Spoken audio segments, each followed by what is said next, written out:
Hello everyone and welcome back. आज हम class 12th का एक बहुत इंपॉर्टेंट सब्जेक्ट मैक्रो इकोनॉमिक्स का chapter number 1 circular flow of income को पूरा रिवाइज करेंगे।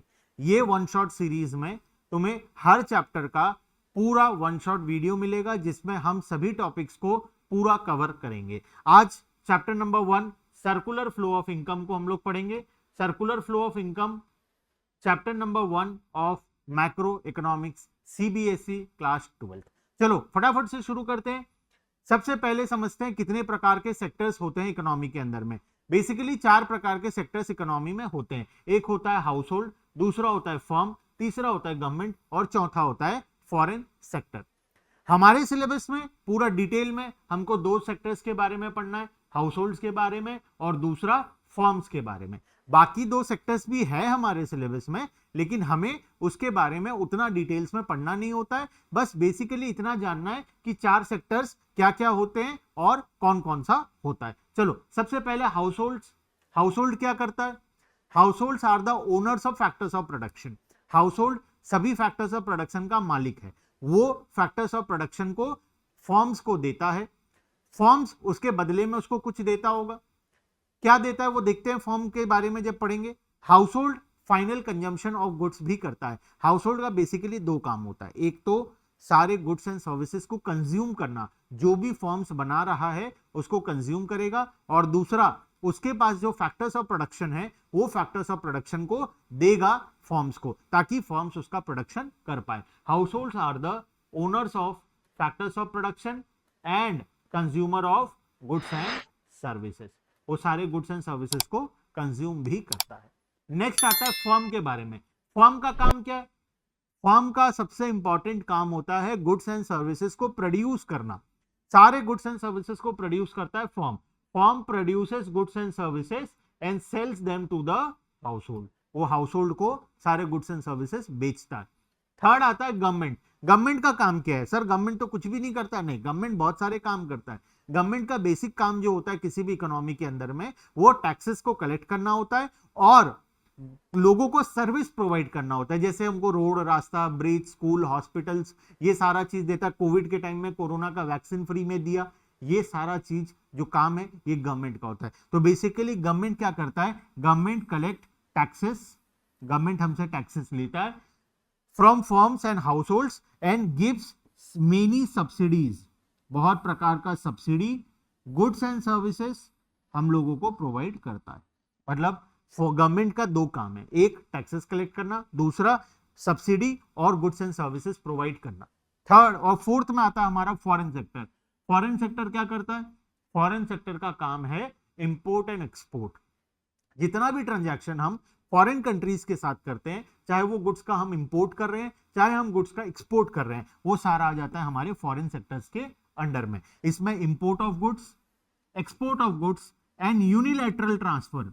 यूनिलैटरल ट्रांसफर क्या होता है? यूनिलैटरल ट्रांसफर मतलब वन साइडेड पेमेंट। या तो हम वन साइडेड पेमेंट कर रहे हैं या वन साइडेड रिसीव कर रहे हैं। तो यूनिलैटरल ट्रांसफर 2 प्रकार का होता है, unilateral payments and unilateral receipts. Clear है? तो ये 4 सेक्टर्स हैं। क्वेश्चन आएगा what are the 4 sectors in the economy. चारों के बारे में लिखना है तो, और सबके बारे में 2-2 लाइन, एक लाइन जो मैं यहां पर लिखवाया हूं उतना लिखकर आ जाना है। नेक्स्ट टॉपिक पर चलते हैं। नेक्स्ट है हमारा सर्कुलर फ्लो ऑफ इनकम, जो हमारे चैप्टर का नाम था, circular flow of income in 2 sector economy. हमें सिर्फ 2 सेक्टर इकोनॉमी के बारे में पढ़ना है। हम 2 सेक्टर इकोनॉमी के बारे में ही पढ़ेंगे। 2 सेक्टर का मतलब कौन कौन सा सेक्टर? एक हाउस होल्ड सेक्टर और दूसरा फर्म सेक्टर। गवर्नमेंट और फॉरेन सेक्टर के बारे में हमको डिटेल में नहीं पढ़ना है। हमको सिर्फ 2 sector house hold and firm के बारे में पढ़ना है। आओ देखते हैं सर्कुलर फ्लो क्या होता है। वैसे तो सभी को पता है सर्कुलर फ्लो। हाउस होल्ड होता है, देखो मैं यहां पर बेसिकली, वैसे नेक्स्ट स्लाइड में है, नेक्स्ट स्लाइड में पहले इसको समझ लेते हैं फिर चलेंगे पीछे। ठीक है, देखो ये है हमारा house hold sector. House hold क्या करता है? ये रहा फर्म। फर्म क्या करता है? हाउस होल्ड सबसे पहले फैक्टर सर्विसेज देता है। किसको? फर्म को।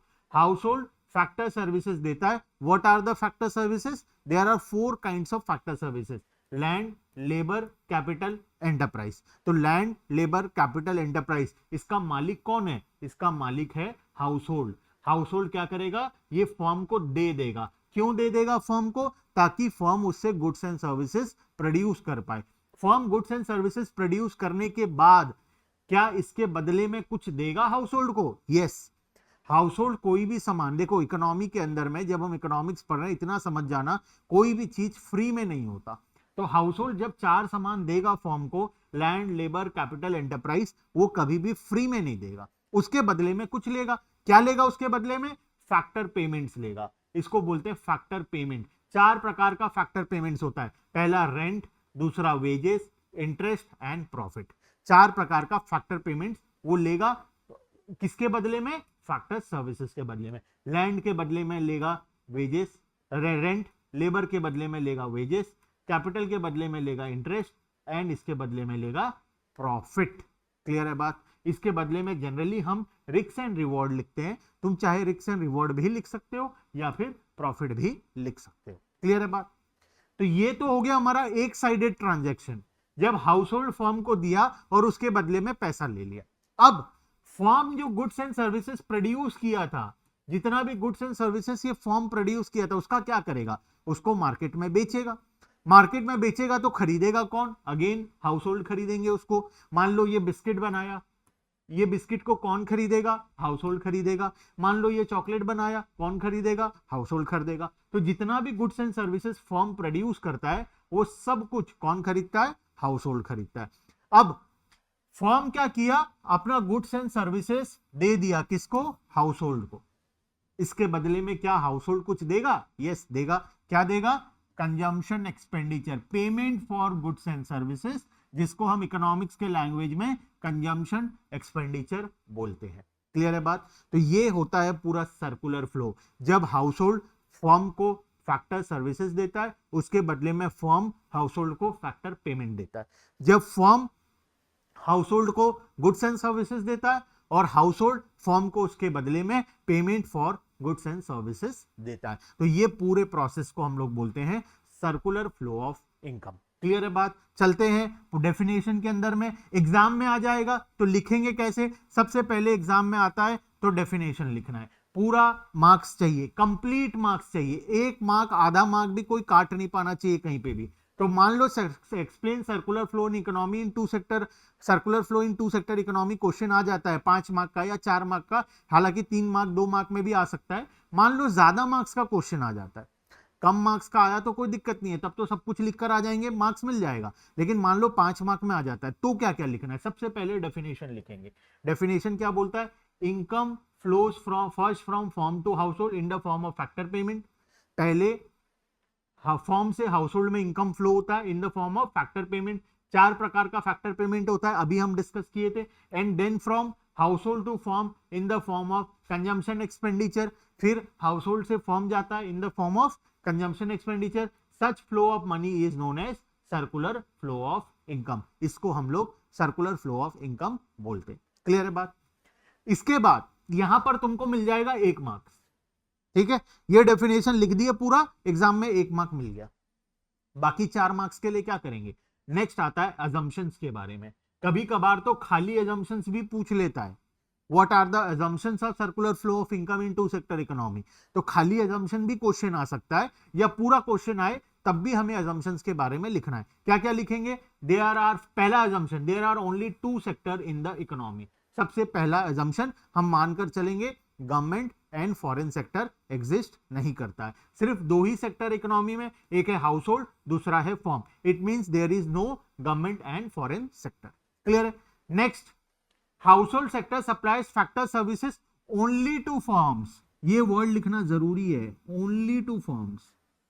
वो सिर्फ फॉर्म्स को ही देगा और किसी को देगा ही नहीं।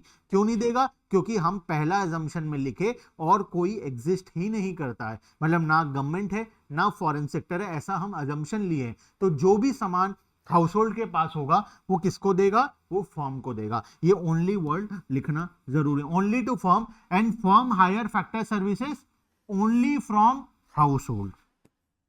मतलब हाउस होल्ड के पास जो कुछ भी होगा वो फर्म को देगा, फर्म के पास जो भी कुछ होगा या जो भी इसको चाहिए होगा वो हाउस होल्ड से लेगा। ये दोनों के बीच का रिलेशन है, ये पॉइंट नंबर 2 में हम लोग लिखेंगे।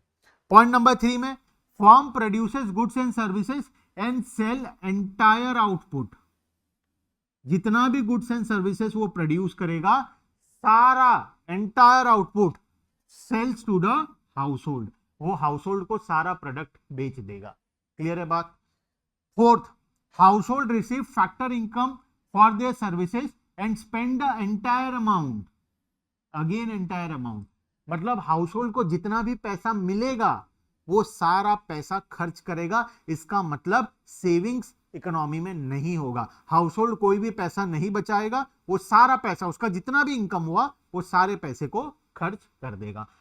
Entire amount on consumption of goods and services. आखिरी point, there is no savings, वही पॉइंट को रिपीट किया है दूसरे लैंग्वेज में, there is no savings in the economy, neither the household save from their income nor firm save from their profit. ना household profit बचाएगा, ना house hold अपने इनकम में से कुछ सेविंग्स करेगा, ना फर्म अपने इनकम में से कुछ सेविंग करेगा। फर्म का सेविंग को हम रिटेन अर्निंग्स बोलते हैं, पढ़े होंगे अकाउंट्स में, रिटेन अर्निंग्स। ना कोई रिटेन अर्निंग्स होगा, ना कोई हाउस होल्ड का सेविंग्स होगा। क्लियर है बात। चलते हैं आगे, डायग्राम पूरा समझ लिए। अच्छा, एजम्पशंस लिख दिए तो यहां पर 2 मार्क्स और मिल गया, 1 मार्क और 2 मार्क, 3 मार्क्स हो चुका है तुम्हारा।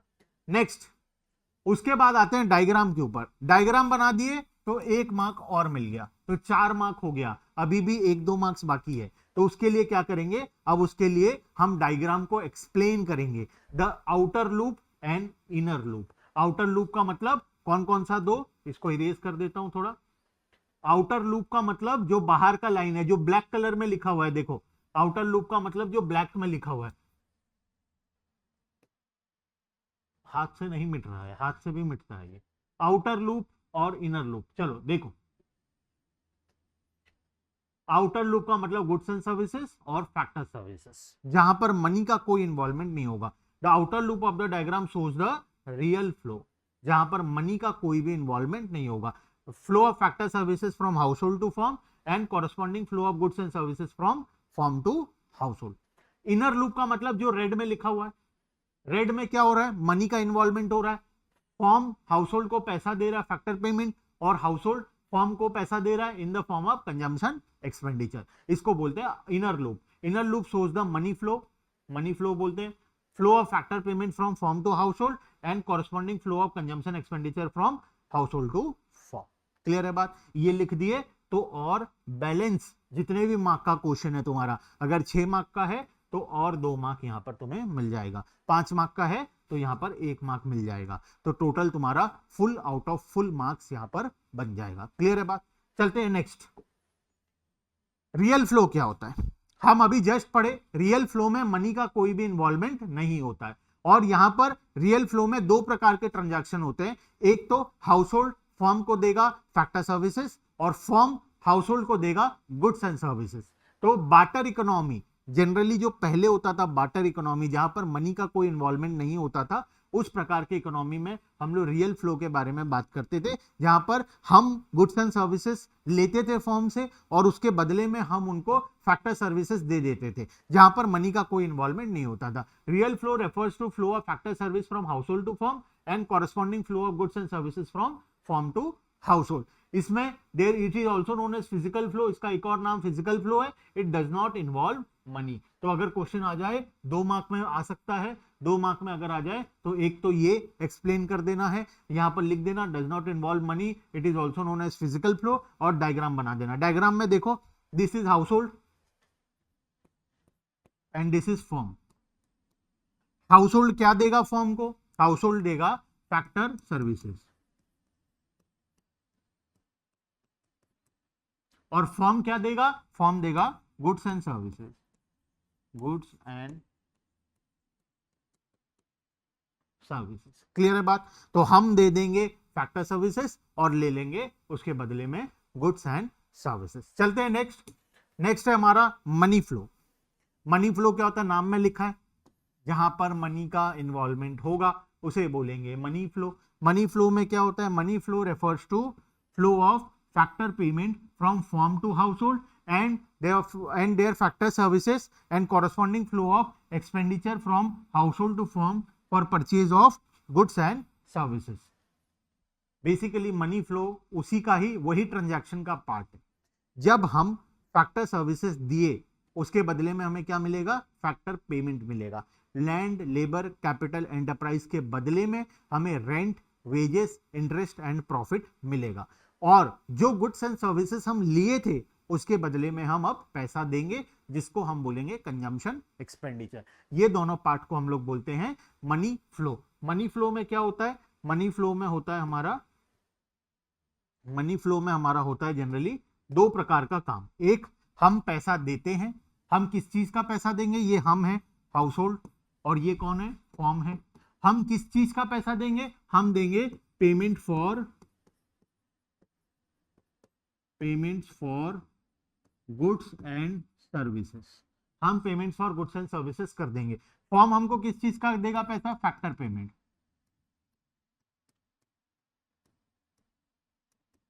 हमको क्या मिल जाएगा, फैक्टर पेमेंट्स मिल जाएगा। क्या क्या मिलेगा यहां पर सर हमको मिलेगा सबसे पहले रेंट, उसके बाद वेजेस, उसके बाद इंटरेस्ट, और आखिरी में एंड प्रॉफिट। क्लियर है बात, ठीक है। तो ये हो गया हमारा मनी फ्लो। मनी फ्लो का एक और नाम होता है नॉमिनल फ्लो, और इसको हम यहां पर मनी का इन्वॉल्वमेंट होता है, it involves exchange of money. ठीक है, 2 मार्क के क्वेश्चन में आए, डायग्राम के साथ आराम से लिख देना। ठीक है, चलो next. 3 phases of economy, circular flow, 3 तो phases, generation phase, distribution phase, disposition phase. Generation phase में क्या हो रहा है, देखो डायग्राम में भी क्लियरली दिखाई दे रहा है कि एम्प्लॉइज लोग काम कर रहे हैं। जब ये लोग काम करेंगे, जब किसी फैक्ट्री में प्रोडक्शन होगा, जब प्रोडक्शन होगा तो इनकम का जनरेशन होगा। मान लो मैं किसी फैक्ट्री में वर्कर हूं, मैं जॉब कर रहा हूं, मैं काम कर रहा हूं।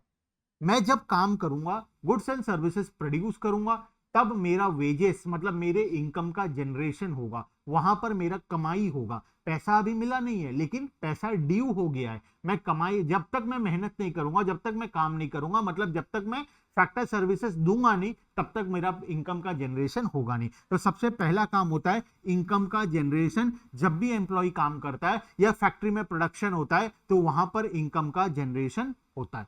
एक बार इनकम का जनरेशन हो जाए तो नेक्स्ट फेज आता है डिस्ट्रीब्यूशन फेज, जहां पर हम पैसा को डिस्ट्रीब्यूट करते हैं। हमारे जैसे मान लो यहां पर मेरा इनकम का जनरेशन हुआ, प्रोडक्शन हो गया। अब प्रोडक्शन होने के बाद मेरा वेजेस ड्यू हो गया, अब वेजेस मुझे मिलेगा, तो मिलेगा उसको बोलते हैं डिस्ट्रीब्यूशन फेज। जब पैसा को डिस्ट्रीब्यूट किया जाता है अमॉन्ग फैक्टर सर्विसेज, जब रेंट पे किया जाएगा, वेजेस पे किया जाएगा, इंटरेस्ट पे किया जाएगा, ये सब पेमेंट करेंगे, तब उसको बोलेंगे हम लोग डिस्ट्रीब्यूशन फेज। और डिस्ट्रीब्यूशन फेज के बाद आता है डिस्पोजिशन फेज, जिसको हम एक्सपेंडिचर फेज के बारे में के नाम से जानते हैं।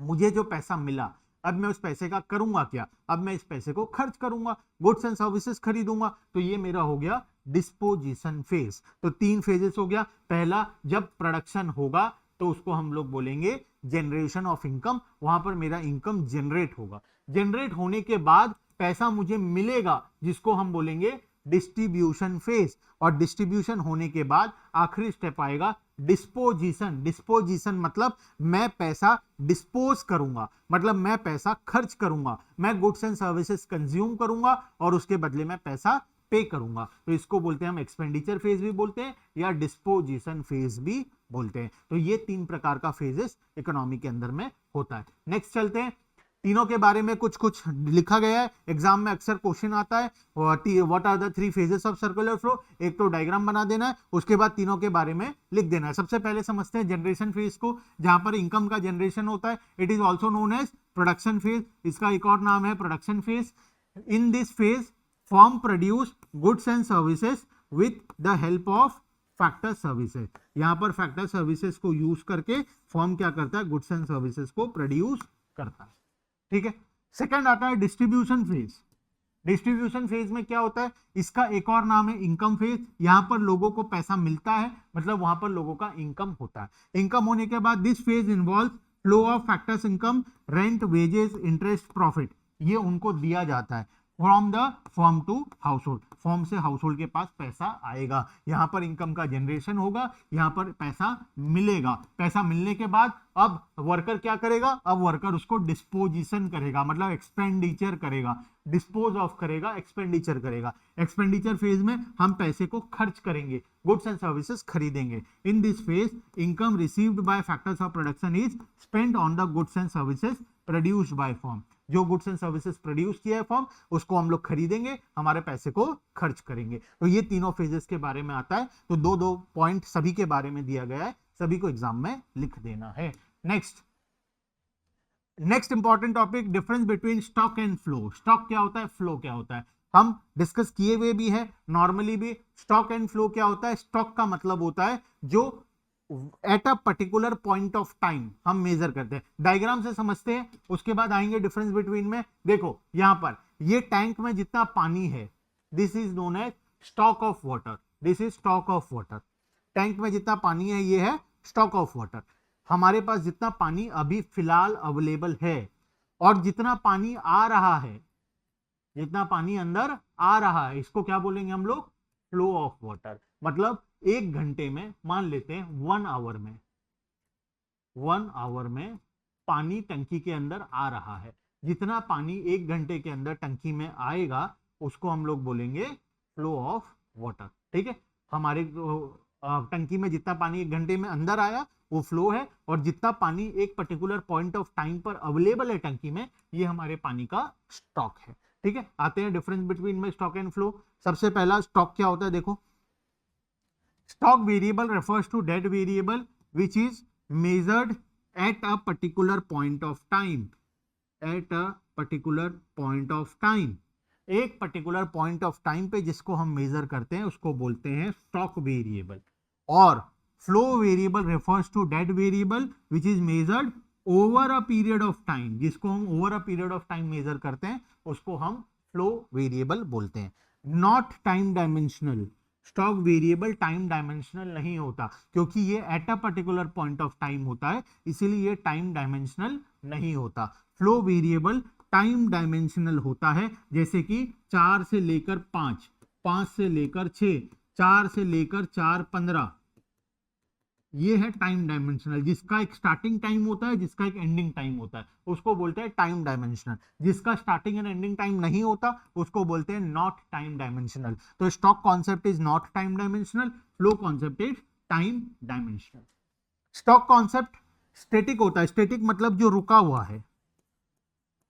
एक पर्टिकुलर पॉइंट ऑफ टाइम में टंकी में कितना पानी है ये फिक्स है, ये बार बार चेंज नहीं हो रहा है, ये रुका हुआ है, इसीलिए इसको बोलेंगे हम लोग स्टैटिक कॉन्सेप्ट। वहीं पर जो इसको बोलेंगे हम लोग फ्लो वेरिएबल को बोलेंगे डायनामिक कॉन्सेप्ट। डायनामिक कॉन्सेप्ट मतलब जो बार बार चेंज हो रहा है, जो बार बार चेंज हो रहा है उसको हम लोग बोलेंगे डायनामिक कॉन्सेप्ट। और आखिरी में एग्जांपल्स दिया हुआ है स्टॉक कॉन्सेप्ट का, national wealth, national capital, money, ये सब क्या है, स्टॉक कॉन्सेप्ट है। और फ्लो कॉन्सेप्ट में देखेंगे तो सेल्स, परचेज, ये सब हमारे लिए क्या होगा, प्रोडक्शन, ये सब चीज हमारे लिए क्या है, फ्लो वेरिएबल है। क्लियर है बात। एग्जाम में आता है 3 मार्क के क्वेश्चन में, 3 मार्क के क्वेश्चन में आएगा, डिफरेंस बिटवीन लिख देना, 4 पॉइंट मोर देन सफिशिएंट है। नेक्स्ट चलते हैं हम लोग स्टॉक एंड फ्लो के बाद हमारे आखिरी कॉन्सेप्ट में leakage and injection. Leakage and injection, 3 प्रकार का लीकेज, 3 प्रकार का इंजेक्शन। सर्कुलर फ्लो में 3 प्रकार का लीकेज होता है, 3 प्रकार का इंजेक्शन होता है, समझना ध्यान से। ये हाउस होल्ड है, ये फर्म है, पैसा यहां से यहां जा रहा है, यहां से यहां आ रहा है, यहां से यहां जा रहा है, यहां से यहां आ रहा है, यहां से यहां जा रहा है, यहां से यहां आ रहा है। 100 रुपए गया, 100 रुपए आया, 100 रुपए गया, 100 रुपए आया। यहां पर तो अभी फिलहाल के लिए कोई लीकेज या कोई इंजेक्शन नहीं है। मान लेते हैं मैं यहां से 100 रुपए गया, लेकिन यहां 100 रिटर्न नहीं आया, कुछ पैसा बाहर चला गया 50 रुपए, और सिर्फ 50 ही रिटर्न गया। तो ये जो 50 बाहर निकल गया इसको मैं बोलूंगा लीकेज। ठीक है, मान लो 100 गया यहां, इसके बाद 100 आया, अब की बार 100 की जगह कितना आ गया, 150 आ गया, तो 50 रुपए एक्स्ट्रा बाहर से अंदर आ गया, तो इसको बोलूंगा मैं इंजेक्शन। लीकेज एंड इंजेक्शन क्या होता है, लीकेज जब सर्कुलर फ्लो के अंदर पैसा घूम रहा होता है और वहां से किसी रीजन से पैसा बाहर आ जाए तो उसको बोलेंगे लीकेज।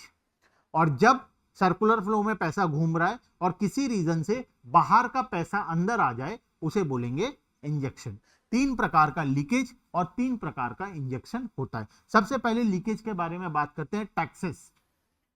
जब भी हम गवर्नमेंट को टैक्स पे कर रहे हैं तो क्या हो रहा है, हमारे इनकम का पैसा जाना चाहिए था फर्म के पास, मेरा सारा पैसा कहां जाना चाहिए था, फर्म के पास, लेकिन फर्म के पास नहीं जाकर कुछ पैसा टैक्सेस के रूप पर गवर्नमेंट को चला गया, तो इसको लीकेज बोलेंगे। मतलब मेरे पास 100 रुपए था, फर्म को मिलना चाहिए था 100 रुपए पूरा, लेकिन मिला कितना, 80 रुपए, 20 रुपए कहां चला गया, टैक्स में चला गया, किसको, गवर्नमेंट को। तो ये जो 20 रुपए है इसको हम लोग बोलेंगे लीकेज।